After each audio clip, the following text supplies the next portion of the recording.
Welcome all to the forum at Holy Communion on this harried and strange week as we're awaiting the results of the election. I am glad to be joined by Representative-elect Joe Adams. Joe has won an election. One election, at least in Missouri, has been called. We're glad to have the University City area represented again by our own Joe Adams in the Missouri House. And I thought we might take a little bit of time, knowing that we're not all the way done with this election for some reason, but to talk a little bit about what the election means. So Joe, thank you. Thanks for being with me. Thanks for the invitation. Yeah, so it's always kind of fun because it's after the election. We can talk politics with Joe a little bit. It's always that little awkward dance of having somebody in the congregation, and churches, of course, can't endorse candidates ever. We can take positions on issues, but we can't endorse candidates. So it's always fun when you win to get together with you and talk, because we don't have to worry about whether we're endorsing you anymore. We can just talk with you as our rep. So this is it's an interesting election. I know that there are a lot of folks. I don't know that there's anybody who's actually happy with the election on the national level. I think there was a lot of hope that there would be a really clear and decisive election. I think that partly that there was a hope that we weren't as divided as we seem to be. And we'll get to the national election in a second, but I wanted to ask you first about, the church did, as I said, we can take positions on issues, and we did take a position along with a whole coalition of other churches and nonprofits and organizations across Missouri against the proposed Amendment 3, which did pass. And I wonder if you could tell us a little bit about Amendment 3, about what its passage means, both like in terms of the law, but also what it means for what's going to happen politically in Missouri. Well, Amendment 3, I'll be honest with you, I'm not sure why the people voted yes. It's a smaller percentage than did Clean Missouri, the original. It's by about 10%, but it barely passed. But it's going to have some profound changes. And they did get into some of them in the advertisement, trying to convince people to vote no, talking about, it's banning lobbyist gifts of $5. Okay. It's reducing how much senators can get in a campaign contribution at $100. I mean, ridiculous things like that. But the thing that is scary and what it's going to do, which I think is going to be devastating for representation, is that it's only going to count those people in a district, a rep district or a Senate district, that are eligible voters, meaning that they've got to be over the age of 18. So all children 17 and below, or below 18, don't count. So some districts are going to be overrepresented and underrepresented. That's, I think, is devastating. The other thing is redistricting.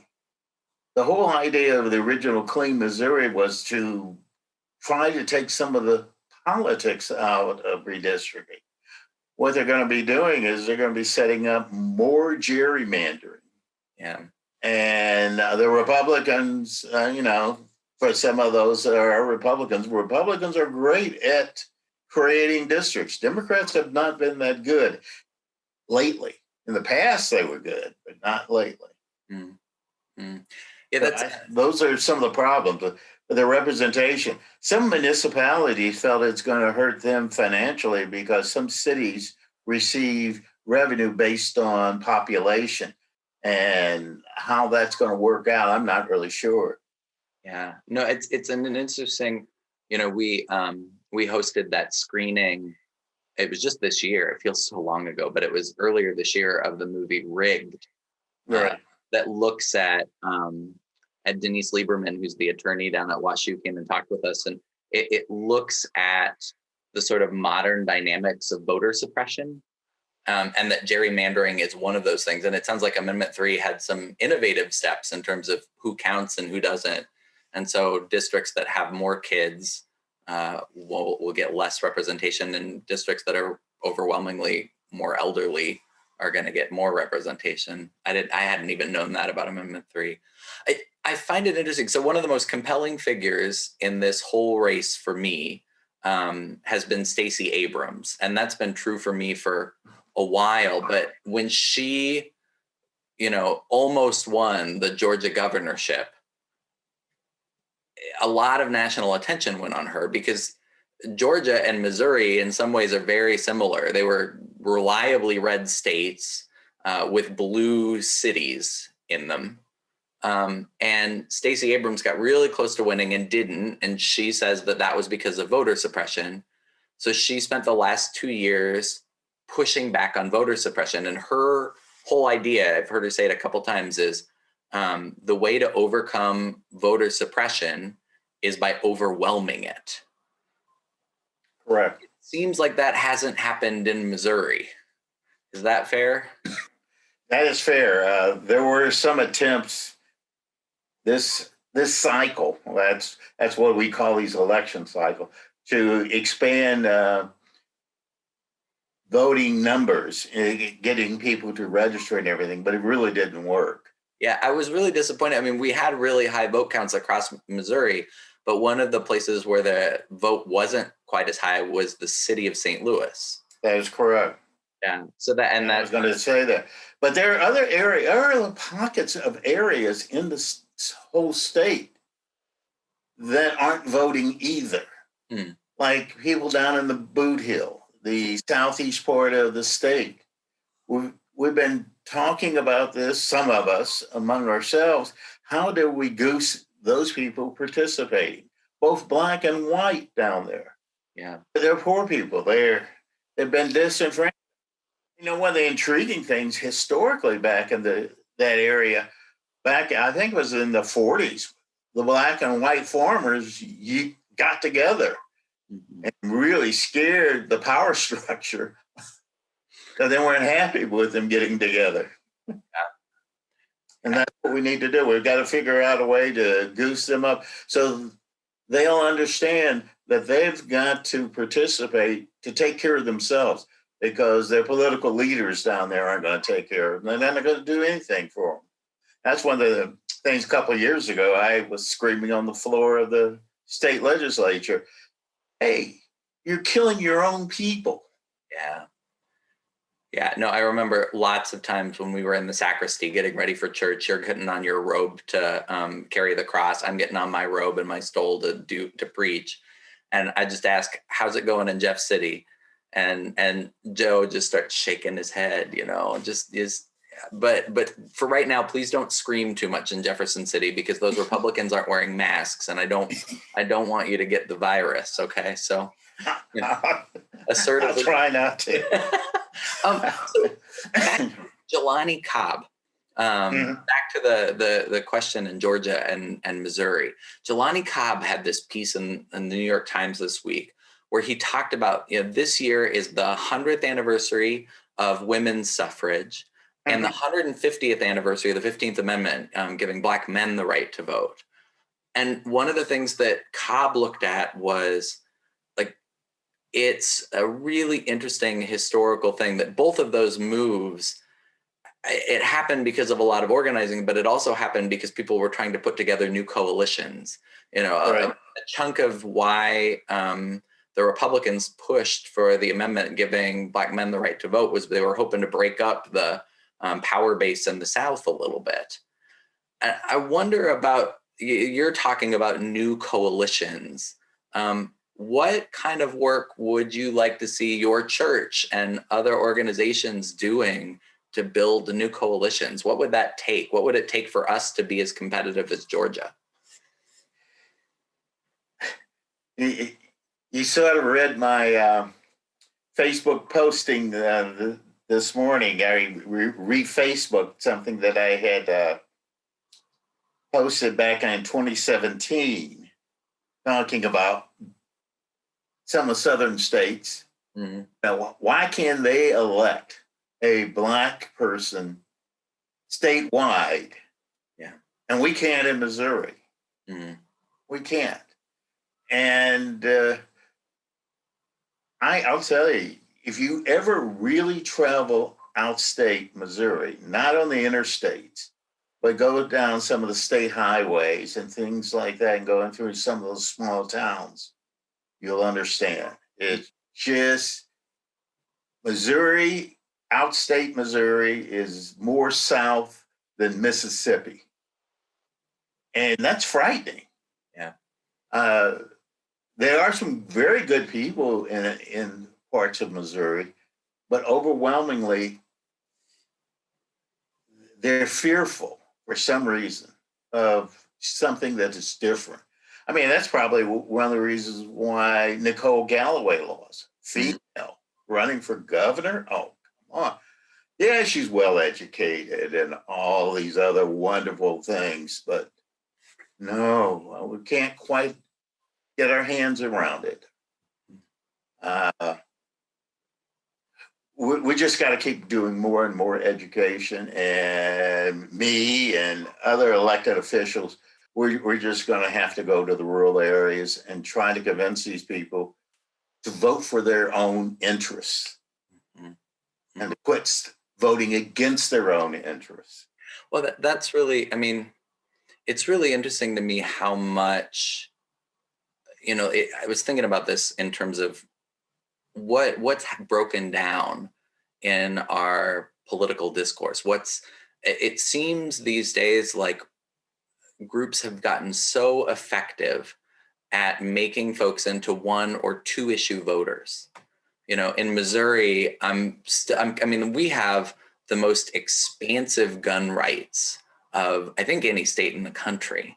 Pretty close. and there are folks still, there's a representative that we've pushed back on because he keeps introducing this universal carry thing that would force churches and other religious establishments, along with bars and restaurants and stadiums, that they would become automatic open carry zones. And we've put together a coalition a couple times, including the Archdiocese and Black churches and Jewish leaders, to push back on that. And so far, we've joined with like the Moms Demand Action. So far, we've been successful in basically keeping them from actually voting on that thing.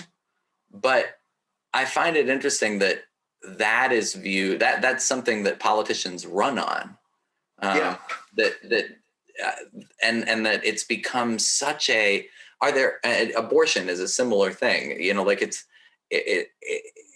how do we get to a point where we could have some fundamental disagreements on, what the Constitution allows in terms of gun laws, but we could also work together and not just be running political campaigns the whole time, but actually governing? What would it take? And has it changed? You've been a politician for a while. Am I right? Has this changed? Has it gotten more politicized this way? It is more politicized. There are groups out there that create concepts that states pick up on. It's a group called ALEC. It's Legislative Exchange.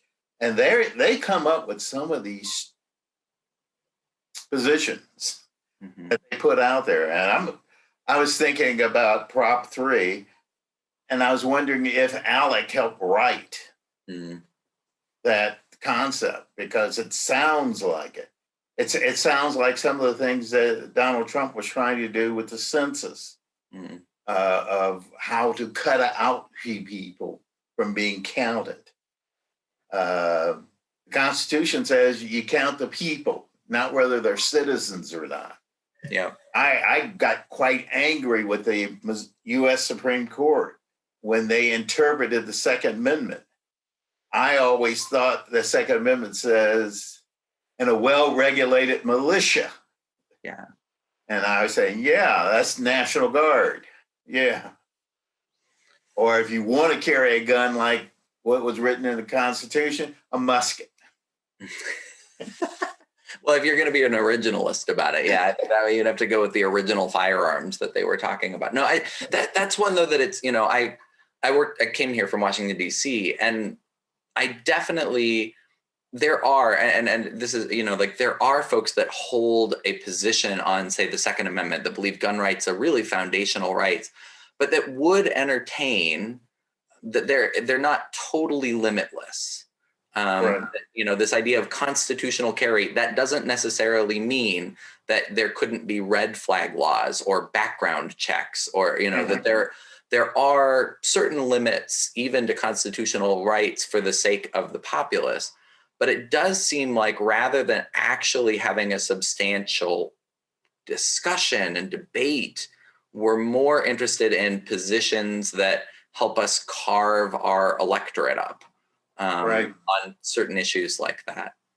So, I mean, like, first off, I wanted to say God bless you as you go, and hopefully not shout, but bang your head against the wall a little bit down in Jefferson City, because I know that, it's not easy to go down and be part of the minority down there. But could you talk a little bit about it? Is there anything hopeful? Is there anything, besides trying to put a stop to nutso stuff? Is there anything you see that we might be working on in this next cycle of while you're in office that is actually hopeful? Oh, I think it's a little early for me A to little early. Okay. pick that out. What could be hopeful signs? Because some of the people who were obstructionists on the other side, or have, thanks to term limits, or they had the term limits, have moved on. But some of them have moved over to the Senate, so there they can do more damage than they could in the House. I'm hoping that they will be at least willing to listen. Mm. I won't say it will happen, but I hope they will be able to listen and take, because I have been able to talk to some in the past and to get them to rethink their positions. But it's tough. When you see them voting in blocks, and when one member or a couple try to break out of the pack, I mean, they come down on them something like fierce. They'll twist arms and everything else. There was a young woman from southeast Missouri who got elected, and she voted against them a couple of times, and they got on her so much she resigned. Yeah. Because she couldn't take it anymore, the pressure they were leaning on her. So. Yeah, that's something that I will say has become, and I think you're right about, I mean, I was, every once in a while I had a company, especially when the Episcopal Church would bring in immigrants to come in and lobby in congressional offices. I would come with my collar on and help translate and, talk about what's going on in the Episcopal Church's positions on why we believe in comprehensive immigration reform and compassionate care of immigrants. And I remember, I won't name which senator, but I was in a Republican senator's office who had made some potential overtures that this senator might be willing to take up leadership in the way that McCain did back in like 2006 or 2007, when McCain and Kennedy were working together on it. And so this senator had sort of put a toe out about maybe I'll talk about immigration reform. And I remember just looking at this aide who was shaking about this idea that they were even taking a meeting about immigration reform, because that senator had been so thoroughly whacked by the party leadership for even contemplating immigration reform. They threatened to run somebody against the senator in the primary and end their political career. And that to me just sounds, I mean, it just seems like that's where we've gotten in some ways. And there's got to be a way that we could start rewarding, being willing to work with people, being willing to build. I mean, if we are this divided as an electorate, if we're going to be able to govern ourselves, we're going to have to figure out how to work together. True. Yeah, go ahead. Yeah, I hope you're right, but listening to the words of people on the national scene like Mitch McConnell, it doesn't look like it's going to be a lot of bipartisanship. Doesn't look like we're not going to really govern anymore. We're just going to be delaying and stopping things. Yeah, no, I can't remember when we last had a federal budget rather than a continuance resolution. Right. Sometime in the early Obama administration, but Mm-hmm. I mean, it's a difficult time, and yet there are interesting signs that something new is. I mean, Cori Bush's election is a big thing for Missouri, first African American woman ever to represent the state on a national level in the U.S. House. What's your read of her election? What's your read of, especially, I mean, she won the primary, which basically guaranteed that she would win. Mm-hmm. But what's your read on that win? I thought that the incumbent was going to be in trouble because she had ran 2 years earlier and figured out what it was. And over the next 2 years, she went out and built that coalition, sort of like Stacy Abrams, but build that coalition inside of the first congressional district. She has some interesting ideas. Some of them are definitely out there that won't happen, but it's good to have ideas that won't happen because at least you make people think about things. And so that's the good thing. I'm not sure how well she's going to govern, though. And to be honest with you, because though I met her and I know her and I know her father, I'm not sure how well she'll be working in that environment because it's a smaller majority now in the House for the Democrats. And so, and they've got to build coalitions too. And that's sometimes hard. It's like, as I keep saying, herding cats. Yeah. Well, and that's something, I mean, like coming back around to the national level, I can't remember a time when we were waiting on this many. I mean, of course, we're waiting on the big question of, you know, when is the presidential election going to finally be called? But we're also waiting on some House seats. We're still waiting on a couple senators. We're waiting. I mean, looks like Georgia's senators are going to all go to a runoff election. So we won't know what the power balance in the Senate's going to be until January.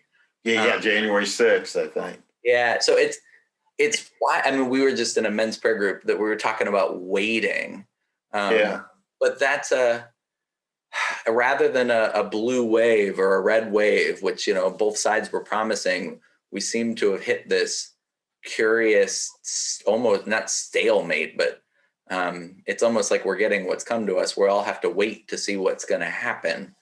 If you've got a hope for the next 4 years, the next 2 years, the next cycle, as it were, what's your hope? My hope.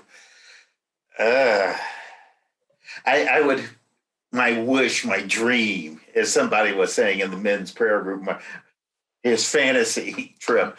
My fantasy would be you have elected officials who aren't always looking towards that next election.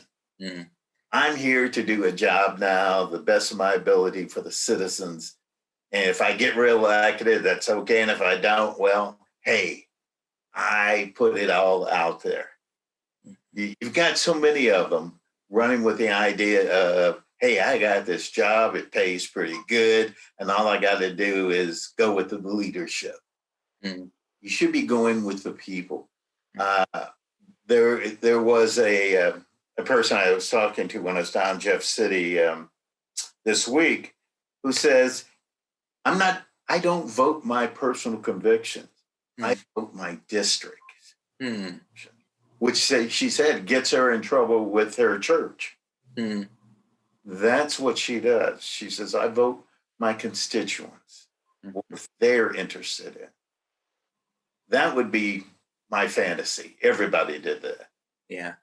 Yeah. Well, and I know it's dangerous to say this, because you are the rep for this area of View City, but I think I would couple that with my hope would be, I've lived in places where it felt like the people had a little more power to hold their elected representatives accountable.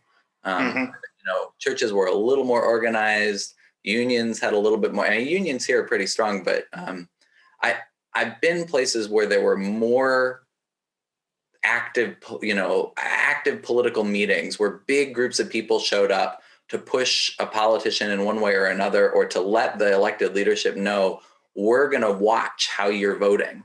We're going to watch how you're voting. And if you're not representing our desires, we're going to notice that. And so I think I would couple it with my hope. I'm with you. I hope that politicians in Jeff City and on the national scale are more responsive, but I would hope for a more invigorated, citizenry, so that we have a town hall with you, Joe, and that I'm, holding you account on something. Okay, sure. Let's get there.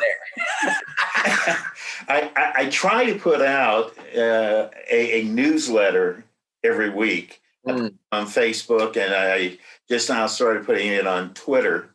Mm-hmm. And it gives you a rundown what's going on in Jeff City, what's happening politically. And folks should sign up by following you on Twitter or following you on Facebook. That's the best way to get that. Right now, yes. Well, with my new legislative assistant, we might come up with a better way of getting it out. But very cool. Very yes. Cool. At least he gives you a rundown what happened, and even give you a rundown of the election. Very cool. Very cool. And I keep trying to do that, trying to push it out more people. People who ever get it, they can forward to anybody they want. They can share it. It's not proprietary. Yeah. Well, and as a lot of people know, I don't actually live in your district. I live over in Peter Meredith's district. Right. I'm really good at that. And I've really appreciated that, to get updates from him. I also somehow got on Deb Lavender's list, and she does a really good job of legislative updates too. But she'll be gone. I know. I was sad about Deb Lavender. That was a sad one. Yeah. So, last question for you. When do you think they're going to call the presidency? I was talking to my sons, or texting back and forth with my sons, and I talked to my sister, and I think it will be either today or tomorrow. You do? Okay. Yeah, it's all up to Pennsylvania. Technically, it would have been called in the old days. Yeah. Old days being 4 years ago, or less. But because of the current incumbent and his pontificating about fraudulent votes and everything else, they're not going to call it until there is no chance of him, whenever there are votes still out there, of him saying that there are still votes out there and they're my votes. And when they're not. There are only about 100,000 left in Pennsylvania. Yeah. As soon as that'll be called, then Nevada and Arizona will fall. They're going to do that recount in Georgia, and recounts rarely. I can't even remember a time a recount has changed an election. Yeah. A few votes, but not an election. Yeah. No, you didn't make my job any easier, because there's a joke in the sermon that depends on whether the election's been called or not. And so I still have to keep the sermon in two different directions. So thanks for that, Joe. But no, I hope you're right. I hope they get it done in the next couple of days. I mean, I can tell you a joke. Yeah. Down in Jeff City told me he did not change his clock because he doesn't want another hour 2020. That's pretty good. Oh, well, we'll know by December 14th, because that's when the Electoral College meets. So that's correct. But yeah, no, I hope you're right. I really hope, whatever else comes, when this thing is said and done, I hope that we can move past some of the politicization. At least maybe we can get done campaigning on whether the coronavirus is real, and representatives in Jeff City can put on masks just because it's the sensible thing to do. I hope we can have some sensibility in it. But Joe, thank you for being willing to put yourself down there in Jeff City, to put yourself at risk literally right now, but to go and represent us in what can be a hostile and frustrating place. I'm grateful for your public service. Doesn't mean I'm not going to hold you account sometimes, but I am grateful for public service. And I'm still hoping and praying that we can visit or participate in building. Yeah. at this point, we're listening to our scientists and we're holding off. And I'm grateful that we did, because the wave right now is worse than the wave we had this summer. But Yes. but we'll keep people safe here. But thank you for doing the work that you're doing, and thank Well, you thank you. for taking some time to talk with me about the election. And I hope in a few more days we got a little bit more to talk about. Okay. All Well, right. thank So, you. thank you. Thank you.